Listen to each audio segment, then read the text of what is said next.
नमस्कार। World news में आज हिंदुस्तान अब पाकिस्तान को हर मंच पर घेर रहा है, तो यूएन में भी पाकिस्तान की घेराबंदी की जा रही है।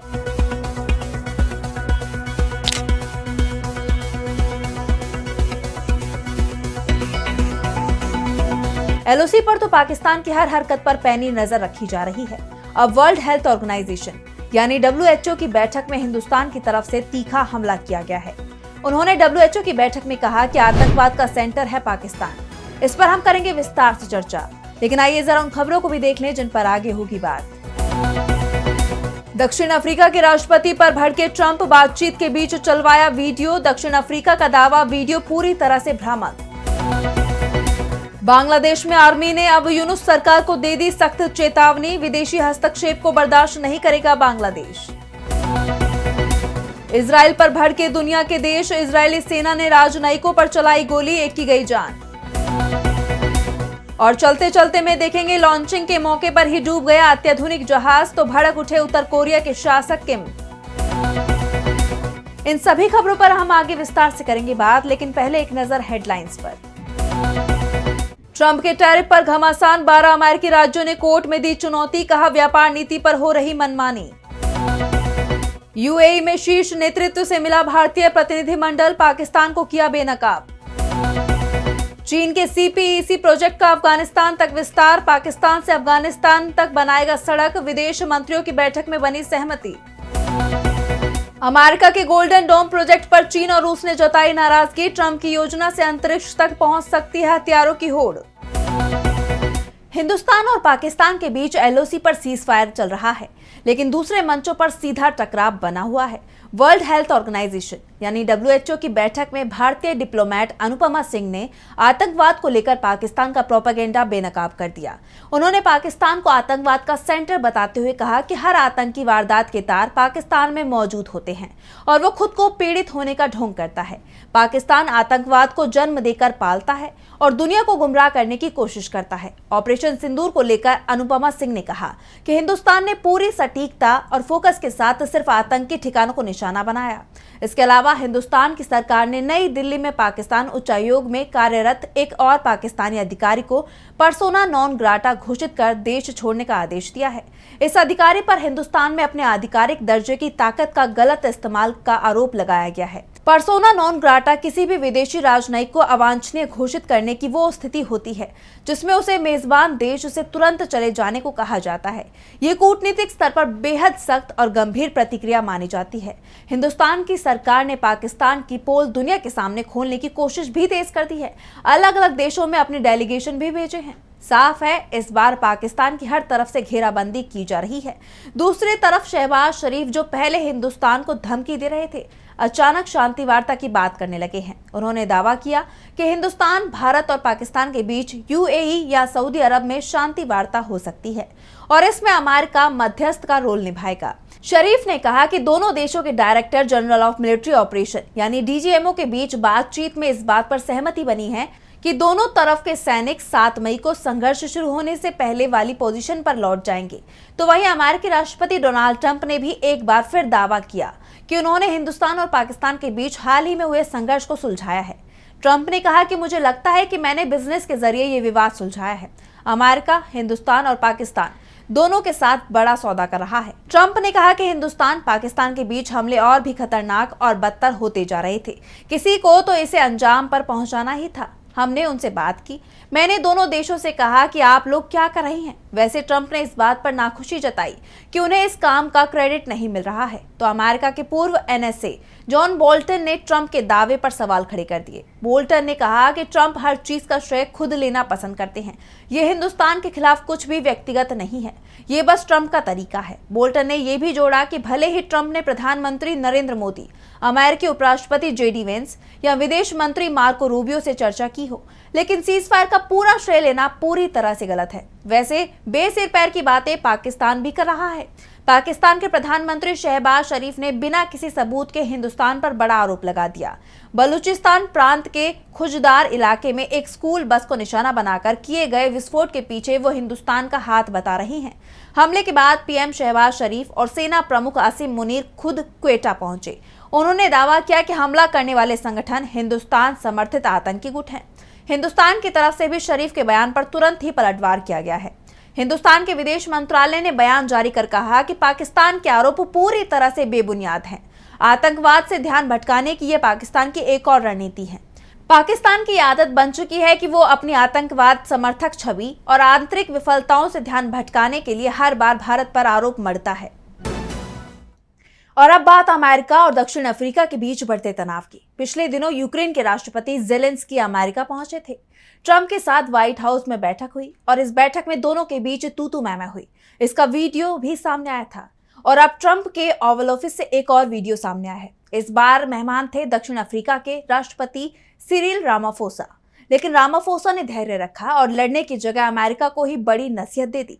दरअसल व्हाइट हाउस में ट्रंप और रामाफोसा की बैठक के बीच ट्रंप ने दक्षिण अफ्रीका में श्वेत अफ्रीकी किसानों के खिलाफ कथित उत्पीड़न का आरोप करते हुए एक वीडियो चलाया और कुछ समाचार लेख दिखाए। ट्रंप ने कहा कि लोग अपनी सुरक्षा के लिए दक्षिण अफ्रीका से भाग रहे हैं, उनकी जमीन हड़पी जा रही है और कई मामलों में उन्हें मार दिया जा रहा है।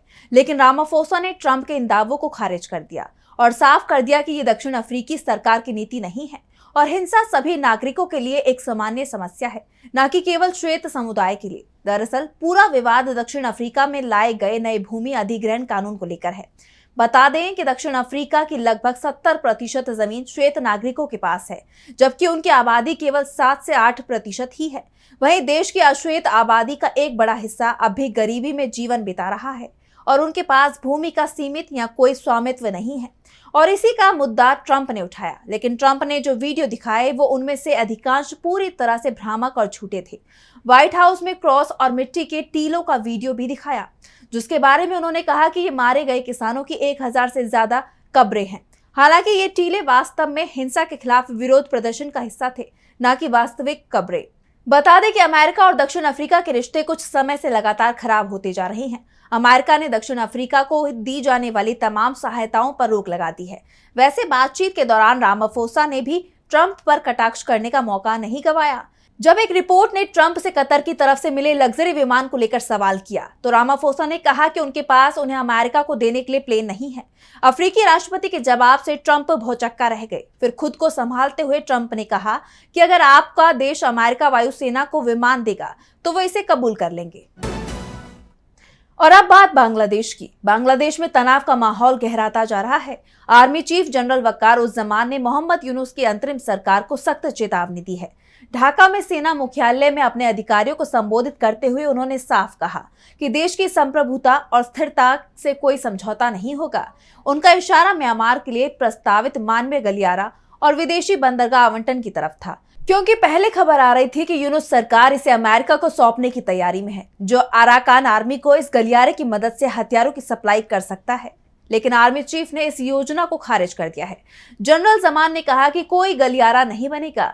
उन्होंने ये भी दोहराया कि बांग्लादेश में जल्द से जल्द स्वतंत्र और निष्पक्ष चुनाव होने चाहिए ताकि 1 जनवरी 2026 तक चुनी हुई सरकार सत्ता संभाल ले। सेना तब बैरकों में लौट जाएगी। जमान ने यूनुस की तारीफ तो की, लेकिन अंतरिम सरकार में कुछ विदेशी लोगों के गैर जिम्मेदाराना रवैये पर निशाना साधा। माना जा रहा है कि तंज अमेरिकी नागरिक और राष्ट्रीय सुरक्षा सलाहकार खलीलुर रहमान पर था, जो मानवीय गलियारे की योजना को बढ़ावा दे रही हैं। जमान ने सेना को अंधेरे में रखकर फैसले लेने पर नाराजगी जताई। उन्होंने भीड़ की हिंसा या अराजकता को बर्दाश्त न करने की चेतावनी दी और सैन्य कर्मियों को भी अनुशासन में रहने को कहा। इस बीच भारत बांग्लादेश रिश्तों में भी खटास बढ़ रही है। बांग्लादेश ने भारत की कंपनी GRSE को 180 करोड़ रुपए का रक्षा ऑर्डर रद्द कर दिया है।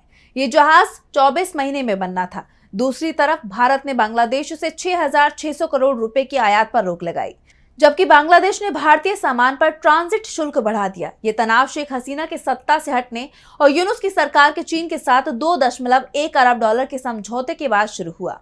बांग्लादेश की विदेश नीति पूरी तरह से बदलती दिखाई दे रही है और अब ये भी खबर आ रही है कि सरकार विदेश सचिव बदल रही है। विदेश सचिव मोहम्मद जसीम उद्दीन को हटाने की प्रक्रिया तेज हो गई है, क्योंकि उन्होंने मानवीय गलियारे का विरोध किया था। जनरल जमान भी इस योजना के खिलाफ है। सूत्रों के मुताबिक अमेरिका में बांग्लादेश के राजदूत असद आलम सियाम को नया विदेश सचिव बनाया जा सकता है। तब तक रुहुल आलम सिद्दीकी कार्यवाहक सचिव होंगे। जसीम उद्दीन को 45 दिन की छुट्टी पर भेजा गया है। बांग्लादेश में सेना और सरकार के बीच तनाव बढ़ता जा रहा है। जमान की चेतावनी और रक्षा सौदे रद्द होने से साफ है कि हालात नाजुक हैं। अगर चुनाव जल्द नहीं हुए तो तख्ता पलट की आशंका भी बढ़ रही है। और अब बात इजराइल की। इजराइल अपनी हरकतों से बाज नहीं आ रहा है। वो लगातार अपनी हदों को तोड़ रहा है और युद्ध को बढ़ा रहा है। और अब उसके निशाने पर शरणार्थी शिविर में जा रहे विदेशी प्रतिनिधिमंडल आ गए। दरअसल 31 देशों के राजनयिक फिलिस्तीनी अथॉरिटी की तरफ से आयोजित ट्रिप पर गए थे। फिलिस्तीन प्रशासन ने इन्हें वहां मानवाधिकारों के उल्लंघन की स्थिति का जायजा लेने के लिए बुलाया था, लेकिन इजराइल ने गोलीबारी कर दी, जिसमें एक प्रतिनिधि की जान चली गई। इजराइल पर आरोप है कि उसने वेस्ट बैंक पहुंचे 31 देशों के राजनयिकों को चेतावनी देते हुए फायरिंग की है। ये फायरिंग उन्हें निशाना बनाकर नहीं की गई, लेकिन उन्हें चेतावनी देने के तौर पर की गई कि यहां आपकी जरूरत नहीं है। गार्जियन की रिपोर्ट के मुताबिक यह हमला उस वक्त हुआ है जब कुल 25 डिप्लोमेट्स इजराइल के कब्जे वाले वेस्ट बैंक इलाके के जेनिन पहुंचे थे। इनमें से कई तो राजदूत हैं और कुछ दूतावासों के स्टाफ हैं। इन देशों में इटली, कनाडा, मिस्र, चीन, रूस, जॉर्डन, ब्रिटेन जैसे देश भी शामिल हैं। कई पावरफुल देशों के राजनयिकों पर चेतावनी फायरिंग करने की निंदा हो रही है और आने वाले दिनों में इजराइल की चिंताएं इससे बढ़ सकती हैं। वहीं इस मामले को लेकर इजरायली सेना का कहना है कि ये ट्रिप तो पहले से मंजूरी लेकर हो रही थी, लेकिन उसका रूट गलत था। ये डिप्लोमेट्स पहले से तय रूट से इतर जा रहे थे। ऐसे में उन्हें गंभीर चिंता वाले इलाकों से दूर रहने की चेतावनी देते हुए फायरिंग की गई। अब इस मामले ने तनाव बढ़ा दिया है। कनाडा, ब्रिटेन, फ्रांस समेत कई यूरोपीय देशों ने इजराइल के राजदूतों को तलब किया है और इस वाकये पर आपत्ति जाहिर की है। इससे पहले ही 22 देश इजराइल के खिलाफ मोर्चा खोल चुके हैं। इसके अलावा अमेरिका की राजधानी वॉशिंगटन में इजरायली म्यूजियम के बाहर 21 मई 2025 को गोलीबारी हुई, जिसमें 2 इजरायलियों की जान चली गई। ये लोग इजरायली दूतावास में काम करते थे। इस घटना को अंजाम देने वाले की पहचान कर ली गई है। संदिग्ध की पहचान इलियास रोड्रीगेज के रूप में की गई है, जो शिकागो का रहने वाला है और 30 साल का है। पुलिस ने पुष्टि की है कि इलियास इन दूतावास के अधिकारियों को नहीं जानता था। न्यूयॉर्क टाइम्स की रिपोर्ट के मुताबिक नॉर्थ वेस्ट के 3 और एफ स्ट्रीट इलाके में एक महिला और एक पुरुष की हत्या कर दी गई। ये घटना FBI फील्ड ऑफिस और अमेरिकी अटॉर्नी ऑफिस के पास एक म्यूजियम के पास हुई। शुरुआती जांच के बाद माना जा रहा है कि जिन 2 लोगों की मौत हुई वो कपल थे। वहीं इजराइल के प्रधानमंत्री बेंजामिन नेतन्याहू ने कहा कि दुनिया भर के इजरायली दूतावासों की सुरक्षा बढ़ा दी गई है। इस बीच राष्ट्रपति डोनाल्ड ट्रंप ने कहा कि हत्याएं बंद होनी चाहिए। उन्होंने ट्रुथ सोशल पर लिखा, ये भयानक DC हत्याएं जो साफ तौर से यहूदी विरोधी भावना पर आधारित है, अब खत्म होनी चाहिए। और अब चलते चलते में बात करेंगे लॉन्चिंग में ढहे उत्तर कोरिया के युद्धपोत की। उत्तर कोरिया के तानाशाह किम जोंग उन के सामने उनके ही देश में एक हादसा हो गया, जिससे नौसेना को बड़ी शर्मिंदगी झेलनी पड़ी। नॉर्थ कोरिया का एक नया युद्धपोत लॉन्चिंग के समय तबाह हो गया। इस दौरान नॉर्थ कोरिया के तानाशाह किम जोंग उन भी मौजूद थे और उनकी आंखों के सामने ही यह हादसा हुआ, जिसके बाद गुस्साए किम जोंग उन ने दोषी अपराधियों को सजा देने का ऐलान कर दिया। 5000 टन वजनी इस विध्वंसक पोत को उत्तर कोरियाई नौसेना के भविष्य की रीढ़ माना जा रहा था, लेकिन लॉन्चिंग समारोह के दौरान ही जहाज असंतुलित होकर फिसल गया और उसका निचला हिस्सा क्षतिग्रस्त हो गया। उत्तर कोरिया की नौसेना को इससे करारा झटका लगा है। बताया जा रहा है कि ये युद्धपोत रूसी मदद से तैयार किया गया था। हादसे पर भड़कते हुए तानाशाह किम जोंग उन ने वैज्ञानिकों और सेना के अधिकारियों पर एक्शन लेने के लिए आपात बैठक बुलाई है, जिसमें इन चूकों पर चर्चा की जाएगी।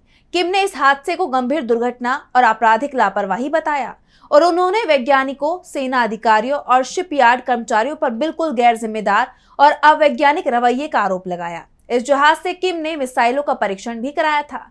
इसमें एंटी एयर, एंटी शिप और न्यूक्लियर कैपेबल क्रूज और बैलिस्टिक मिसाइलों की प्रणाली लगाने की बात कही गई थी, लेकिन अब किम जोंग को बड़ा झटका लग गया है। ये घटना ऐसे वक्त पर हुई है जब उत्तर कोरिया अपने परमाणु और मिसाइल कार्यक्रम को तेजी से आगे बढ़ा रहा है, लेकिन इस घटना ने कई बड़े सवाल खड़े कर दिए हैं।